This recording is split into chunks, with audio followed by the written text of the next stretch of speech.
So this is another way that this reaction can show information in a hidden way.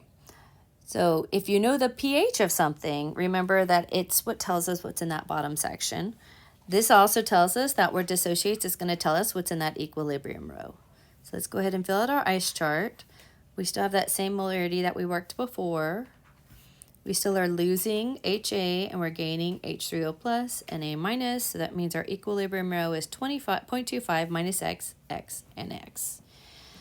Now, when it says something dissociates 6.2%, if that's the initial, it's saying that 6.2% of that is what comes over and becomes this and this. Like that much dissociates. It means it's how much breaks apart. It also means that 100 minus 6.2 is what remains. And so if that's an 8, and then that would be a 3.8. And then we have a 9 right there. So 93.8 of that number is what remains. So let's go ahead and do the math over here. So what this is really saying is 0.062, that's 6%, of the initial 0.25 is going to tell me what these values are. Now if I go over here, and there's a few different ways you can think, like if you prefer to subtract, once you get this number, you can do it that way. This whole quantity here is going to be the 0.93 times 0.25. So the number of that whole quantity and the number of each x will add, and one of the x's will add to basically 1, which is 100%.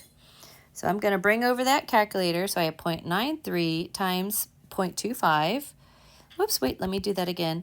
0.93 times 0.25 equals 0.2325. That's what the whole equilibrium amount is. Don't forget that's not x. And then 0.062 times 0.25, that's x. So that's telling us that that value for x is 0.0155. So now we know, and we can go ahead and solve for the Ka.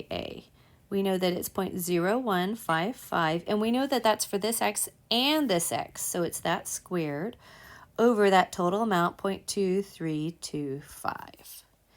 That's what our Ka value is, and then we just put it in our calculator right over here. So, and I've already got that 0.1 number in my calculator, so I just say that squared divided by, and I have the other number in my calculator, and I just tap it.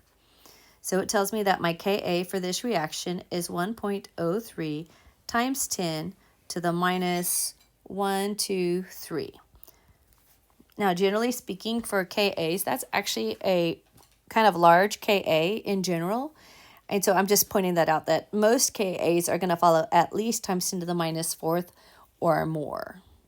So it just happens to do with the numbers that were picked for this.